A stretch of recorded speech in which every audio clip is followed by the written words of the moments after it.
Olá, meu nome é Miguel Martins, sou aluno do terceiro ano de ensino médio e falar um pouco sobre a minha pesquisa, que se chama Possibilite Ser Crítico, criação de mapa de ensino para professores tornarem-se alunos críticos.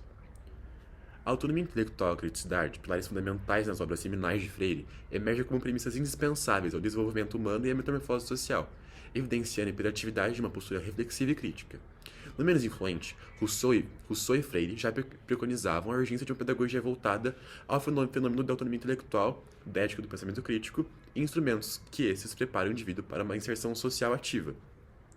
Freire articulava que ao estudante imbuído em espírito crítico deve-se ofertar um ensino que, por sua vez, seja igualmente crítico, exigindo uma abordagem analítica para a compreensão e interpretação da palavra e do mundo circundante. O desenvolvimento do pensamento crítico, tradicionalmente dividido por educadores e filósofos como uma das mais importantes metas educacionais, assenta-se no reconhecimento da capacidade deliberativa dos indivíduos sobre as suas crenças e ações. Essa capacidade de reflexão e questionamento é vista como fundamental para a modificação e aprimoração das visões do mundo e práticas sociais. Como desenvolver esse pensamento crítico, sendo que nem na LDB, nem na BNCC, que são as leis e diretrizes e bases, e a Base Nacional Comum Curricular, não especificam como. Bom, o projeto vem com a hipótese de desenvolver um mapa de ensino, que seria basicamente um conjunto de ações que levariam ao pensar criticamente, e esse seria desenvolvido para o professor. Bom, o objetivo geral da pesquisa seria categorizar esses comportamentos constituintes da classe pensar criticamente em um contexto escolar. Mas o que é pensar criticamente? Pensar criticamente é uma ação muito grande, e para fazer essa pesquisa, a gente teve que dividir em alguns gestores de busca. A gente utilizou sites como CAPES e Cielo. A gente teve escritores como Pensamento Crítico, Desenvolvimento do Pensamento Crítico, Criticidade, Autonomia Intelectual e Desenvolvimento delas. Primeiro, a gente fez recuperação dessas fontes de informações com base nos títulos dos arquivos. A gente teve cerca de 4.000 resultados. Depois a gente foi para a leitura dos resumos desses artigos. E logo depois a gente foi com base nesses artigos em íntegra.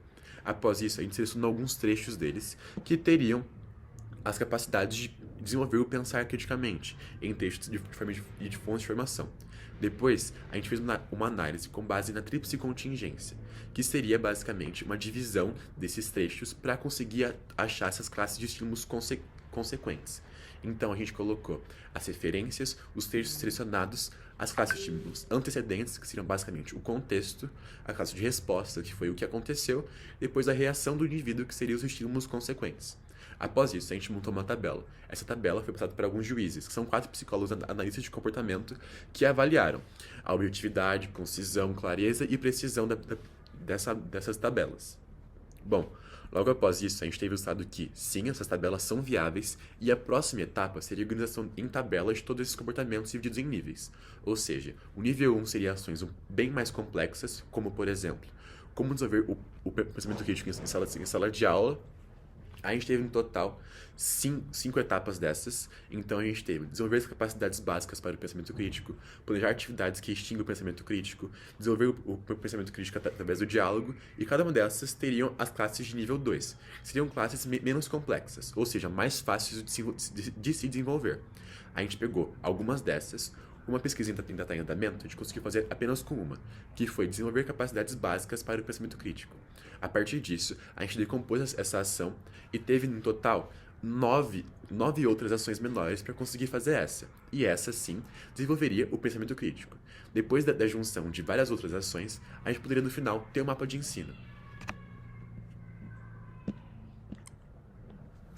E esse capacitaria os professores a fomentar o pensamento crítico entre os alunos, que é um processo crucial na formação de uma sociedade mais justa, inclusiva e sustentável. Bom, até agora essa pesquisa, a gente está no processo de desenvolver esse mapa de ensino para conseguir deixar ele pronto. A gente primeiro monta ele num Craft, recorta todas as coisas e depois passa ele para o Canva, que é um site que a gente pode montar esses infográficos para que fique muito mais viável e acessível para todos esses professores. Após esse processo, acredita-se que a gente vai utilizar o Photoshop ou o Illustrator e mais fácil de ser visto por conta da sua diagramação.